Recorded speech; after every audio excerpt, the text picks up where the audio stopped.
सनातन धर्म को बचाने के लिए एक मंच पर आइए और एक साथ आवाज उठाइए। मैं अपने सभी 10,000 मठाधीश, आचार्य, मंडलेश्वर, महामंडलेश्वर, आचार्य महामंडलेश्वर सबसे हाथ जोड़ के निवेदन कर रहा हूं, अपने मतभेद दूर करिए, सनातन धर्म को बचाने के लिए एक साथ आइए, एक साथ आवाज उठाइए, प्रखर होके बोलिए, मुखर होके बोलिए। मैं अपने सभी 10,000 भागवत कथावाचक, राम कथावाचक, गीता का पाठ करने वाले सभी मैं कथावाचकों से हाथ जोड़ के निवेदन कर रहा हूं, अपने मतभेद दूर करिए, एक साथ प्रखर होके बोलिए, एक साथ मुखर होके बोलिए। सनातन धर्म को बचाने के लिए एक साथ आवाज उठाइए, घटिया कानूनों को बदलने और नया कानून बनाने की मांग करिए। मैं अभी अपने सभी 5 लाख सन्यासियों से जो अलग अलग अखाड़ों में बटे हुए सबसे कह रहा हूं, बटिए मत, एक साथ आइए, एक साथ आवाज उठाइए। समान शिक्षा लागू करने की मांग करिए, समान नागरिक संहिता लागू करने की मांग करिए, घुसपैठ नियंत्रण कानून की मांग करिए, धर्मांतर नियंत्रण कानून की मांग करिए, जनसंख्या नियंत्रण कानून की मांग करिए, अश्लीलता के खिलाफ कठोर कानून की मांग करिए, नशे के खिलाफ कठोर कानून की मांग करिए। मैं अपने सभी 5 लाख पंडा पुजारी जो अलग अलग मठ मंदिरों में हैं, जो अलग अलग मंदिरों में हैं, सबसे हाथ जोड़ के निवेदन कर रहा हूं, सनातन धर्म को बचाने के लिए एक साथ आइए, एक साथ आवाज उठाइए। क्योंकि अगर हिंदू खत्म हो जाएंगे तो मठ मंदिर भी खत्म हो जाएंगे, हिंदू खत्म हो जाएंगे तो शंकराचार्य की चारों पीठ खत्म हो जाएगी, वहां अवैध कब्जा हो जाएगा। हिंदू खत्म हो जाएंगे तो न मंडलेश्वर बचेंगे, न महामंडलेश्वर बचेंगे, न आचार्य बचेंगे, न आचार्य सभा बचेगी, सब खत्म हो जाएंगे। और जो बड़े बड़े आश्रम बने हैं, जो बड़े बड़े मठ बने हुए हैं 400 कमरे, 500 कमरे के, वहां कब्जा हो जाएगा। अगर हिंदू खत्म हो जाएगा तो कोई कथा सुनने नहीं आएगा। हिंदू खत्म हो जाएगा तो जितने 5 लाख सन्यासी हैं इनको भी भगवा उतार दिया जाएगा, इनको भी कन्वर्ट होना पड़ेगा। मैं कड़वी बात कह रहा हूं। अफगानिस्तान में जो पहले भारत का हिस्सा था, न वहां शंकराचार्य बचे हैं, न महामंडलेश्वर बचे हैं, न मठाधीश बचे हैं, न कोई कथावाचक बचा है, न वहां कोई पंडा बचा है, न कोई पुजारी बचा है, सब खत्म हो चुके। पाकिस्तान जो भारत का हिस्सा था, वहां पे भी मठ थे, वहां पे मंदिर थे, वहां मठाधीश थे, वहां आचार्य थे, कथा करने वाले थे, सारे खत्म हो चुके। बांग्लादेश भारत का हिस्सा था, अभी बहुत देखते देखते बहुत जल्दी ही वहां के सारे मठाधीश वहां से गायब हो जाएंगे या तो कन्वर्ट हो जाएंगे। जितने वहां पे कथावाचक हैं उनको भी कन्वर्ट कर दिया जाएगा, जितने वहां सन्यासी हैं उनको भी कन्वर्ट होना पड़ेगा, या तो मरना पड़ेगा या तो भागना पड़ेगा। मालदीव भी भारत का हिस्सा था, न वहां कोई मठाधीश बचा, न महामंडलेश्वर बचे, न पंडा पुजारी बचे, न कथावाचक बचे, खत्म हो चुके। पूरी दुनिया से खत्म हो चुके हैं, बचा है भारत और बचा है नेपाल। और भारत और नेपाल के ऊपर पूरी गिद्ध दृष्टि लगी हुई है। इसलिए मैं कह रहा हूं, एक साथ आवाज उठाइए।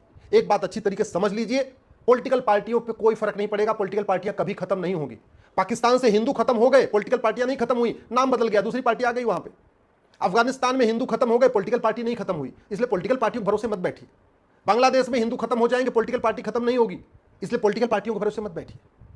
आप कश्मीर में हिंदू खत्म हो गए, पॉलिटिकल पार्टियां खत्म नहीं हुई। नागालैंड में हिंदू खत्म हो गए, पॉलिटिकल पार्टी खत्म नहीं हुई है। मेघालय में, मिजोरम में, मणिपुर में, वहां हिंदू खत्म हो रहे हैं लेकिन पॉलिटिकल पार्टियां नहीं खत्म हो रही हैं, एनजीओ खत्म नहीं हो रहे हैं। तो अगर अब हमारे देश के धर्मगुरु अगर ये सोच रहे हैं कि पॉलिटिकल पार्टियां इस देश को बचाएंगी, नेता इस देश को बचाएंगे, तो बहुत बड़ी गलतफहमी में है। नेता और पॉलिटिकल पार्टी केवल भीड़ का रुख देख के अपना चेहरा बदल लेते, अपना विचार बदल लेते। पाकिस्तान में नेता आज भी है, पॉलिटिकल पार्टी आज भी है। बांग्लादेश में नेता भी है, पॉलिटिकल पार्टी भी है। अफगानिस्तान में नेता भी है, पॉलिटिकल पार्टी भी है। खत्म क्या होता है? खत्म होता है सनातन धर्म, खत्म होता है हिंदू। और ये बड़े बड़े जो जैन मुनि हैं, जो अपने आप को अपनी एक नई दिशा दे रहे हैं, मैं कह रहा हूं, पाकिस्तान, अफगानिस्तान, बांग्लादेश में जैन मुनि भी नहीं बचे हैं, जैन को मानने वाले भी नहीं बचे। जो बौद्ध धर्म की बात करते हैं, अपने आप को बहुत अलग दिखाते हैं, वो भी अच्छी तरीके समझ ले। पाकिस्तान, अफगानिस्तान, बांग्लादेश में बौद्ध भी खत्म हो चुके हैं।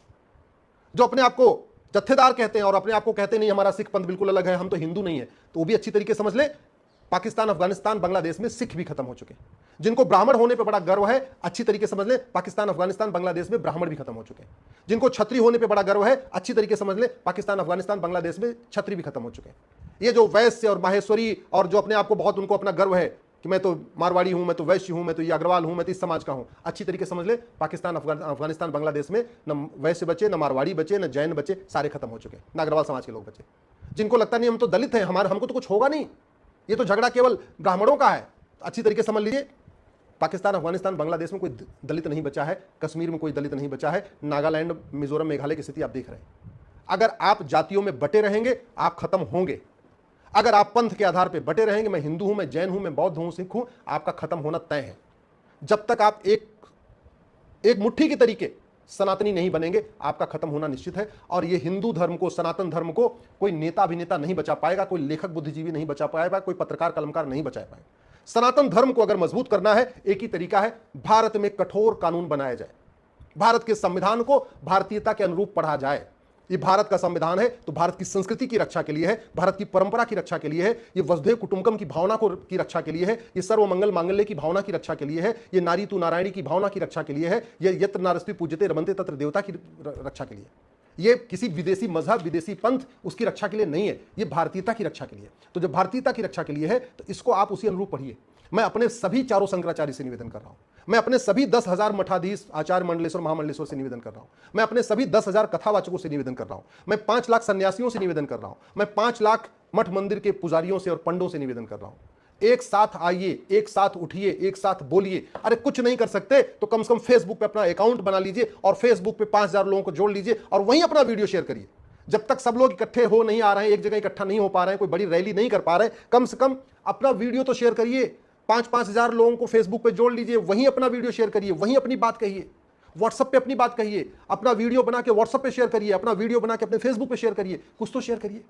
देखते देखते पाकिस्तान से खत्म हो गए, देखते देखते अफगानिस्तान से खत्म हो गए, देखते देखते बांग्लादेश से खत्म होने वाले हैं, देखते देखते मालदीव से खत्म हो गए, देखते देखते भारत के 9 राज्यों से खत्म हो गए, देखते देखते भारत के 200 जिलों से खत्म हो गए, देखते देखते 6,000 तहसीलों में से 1,500 तहसीलों में खत्म हो चुके। और अभी भी गुरूर इस बात का कि मैं ब्राह्मण हूं, मैं क्षत्रिय हूं, मैं वैश्य हूं, मैं दलित हूं।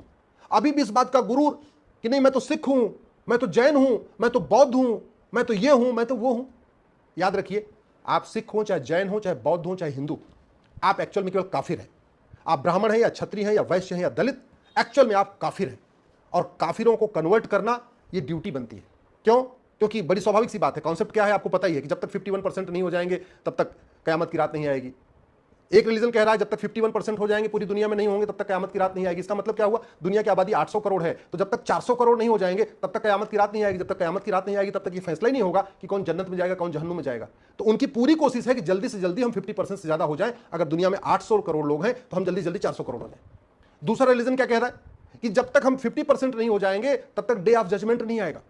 यानी 800 करोड़ में से जब तक 400 करोड़ नहीं हो जाएंगे तब तक डे ऑफ जजमेंट नहीं आएगा। जब तक डे ऑफ जजमेंट नहीं आएगा तब तक ये डिसीजन नहीं होगा कि हम कौन हेवन में जाएगा, कौन हेल में जाएगा, यानी कौन स्वर्ग में जाएगा, कौन नरक में जाएगा। तो वो भी कोशिश कर रहे हैं कि जल्दी जल्दी हमारी जनसंख्या 400 करोड़ हो जाए। और आपको ये बात पता ही नहीं है। आपके आसपास घुसपैठिए आके बस जा रहे हैं, आपको समझ में नहीं आ रहा है। आपके आसपास धर्मांतरण हो रहा है, आपको समझ में नहीं आ रहा है। आपके आसपास जनसंख्या विस्फोट हो रहा है, आपको समझ में नहीं आ रहा है। आपके बच्चों को नशे में डुबो दिया गया है आपको बर्बाद करने के लिए, आपको समझ में नहीं आ रहा है। आपके बच्चों को अश्लीलता में डुबो दिया गया, आपको समझ में नहीं आ रहा है। आप कभी समान शिक्षा की लागू करने की मांग ही नहीं करते, आप समान नागरिक संहिता लागू करने की मांग ही नहीं करते, आप कभी समान संपत्ति संहिता लागू करने की मांग नहीं करते, आप कभी जो भारत के हित में है, सनातन के हित में है, उसके लिए आप आवाज नहीं उठाते। एक बात याद रखिएगा, ये जो 3 BHK का फ्लैट बना रहे हैं, 4 BHK का फ्लैट बना रहे हैं, बड़े फार्म हाउस बना रहे हैं, बड़ी कोठियां बना रहे हैं, ये आपके लिए, ये आपके काम नहीं आएंगे। 20 से 25 साल के बाद किसी और का कब्जा हो जाएगा। और ये धर्मगुरु भी अच्छी तरीके से समझ लें। ये कथावाचक जो सोच रहे हैं, बड़े बड़े अखाड़े बना रहे हैं, बड़े बड़े आश्रम बना रहे हैं, 400 कमरे के, 500 कमरे के, 25 साल के बाद आपके आंखों के सामने उस पर कब्जा हो जाएगा। ये चारों शंकराचार्य समझ लें, अगर हिंदू खत्म हुआ, आपकी आंखों के सामने ही आपके आश्रम में जो चारों मठ बना के बैठे हुए हैं वहां कब्जा होगा। ये जो बड़े बड़े हरिद्वार में और ऋषिकेश में और चारों तरफ अलग अलग गंगा जी किनारे, यमुना जी किनारे, नर्मदा के किनारे बड़े बड़े आश्रम बना के मठाधीश बैठे हुए हैं, अच्छी तरीके से समझ ले। हिंदू जिस दिन घटा, आपके आश्रम में जो 100 कमरे बनाए हैं ना आपने, जो बड़ी बड़ी धर्मशालाएं बनी हैं, इन सब पे कब्जा होगा। पाकिस्तान में कब्जा हो गया, अफगानिस्तान में कब्जा हो गया, बांग्लादेश में कब्जा हो रहा है, कश्मीर में कब्जा हो चुका है, तो भारत में भी होगा। इसलिए मैं आपसे हाथ जोड़ के निवेदन कर रहा हूं, उठिए, जागिए, एक हो जाइए, एक साथ आवाज उठाइए, मुखर होकर बोलिए, पार्टियों की गुलामी छोड़ दीजिए, नेताओं की चाकरी छोड़ दीजिए। हिंदू खत्म हो जाएगा तब ना आप शंकराचार्य रहेंगे, हिंदू खत्म हो जाएगा तो आप महामंडलेश्वर आचार्य नहीं रहेंगे, हिंदू खत्म हो जाएगा तो आप कथा किसको सुनाएंगे, हिंदू खत्म हो जाएगा तो आप न पंडा रहेंगे ना पुजारी रहेंगे, हिंदू खत्म हो जाएगा तो आप सन्यासी भी नहीं रहेंगे। जब हिंदुओं का कन्वर्जन होगा आपका भी कन्वर्जन होगा। जब हिंदुओं को तलवार के दम पे कन्वर्ट किया जाएगा, सर पे बंदूक रख के कन्वर्ट किया जाएगा, तो आपको भी कन्वर्ट होना पड़ेगा। फिर आपकी कथा बंद हो जाएगी, आपकी सारी बातें बंद हो जाएंगी। इसलिए मैं हाथ जोड़ के निवेदन कर रहा हूं, बुरा मत मानिए, मैं कड़वी सच्चाई बता रहा हूं। दुनिया इतने देश के देश बदलते चले गए, हमारी बस्ती की बस्ती मिटती चली गई है। और अब तो भारत के 9 राज्यों में 800 जिलों में से 200 जिलों में 6,000 तहसीलों में से 1,500 तहसीलों में भी खत्म हो चुके। कम से कम अब जाग जाइए।